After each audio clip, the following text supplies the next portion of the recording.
University student who recently self-published a book after going through his own trauma. He hopes to guide others on their own journey of self-love. Our Audrey Bisk has the story. It's a good read for everybody, any race, any color, you could, male or female, because mental health affects everybody. Jamonte Clemens lost his father at the age of 9 to gun violence. After navigating through years of depression and isolation, Clemens started to pursue his own passions: football, getting involved at school, and learning who he is outside of his own trauma. I know when I lost my dad for a long time, I didn't really allow myself to cry or to actually feel what I was going through, because I felt like there were certain things a man should feel and certain things I would have to do as the head of the household. He started to learn what it means to find self-love and, most of all, grace.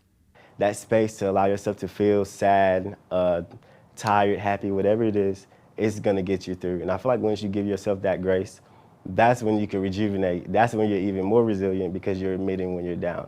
At the same time Jamonte was healing, he was writing. The blue boy is me, and he is no longer blue. Instead, his skin is a deep brown, one that he has grown to love. That's how Against the Grain came about. No matter what life throws at me, I'm going to throw something back, something even harder. So to me, Against the Grain is about not giving up. After self-publishing his book, support poured in from his peers and professors at WSSU.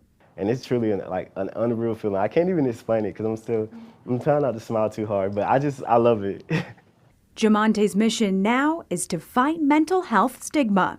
The fact that I wrote it was just more so a promise to myself, a promise that I would never let myself get that love, a promise to stay put and keep fast to my dreams.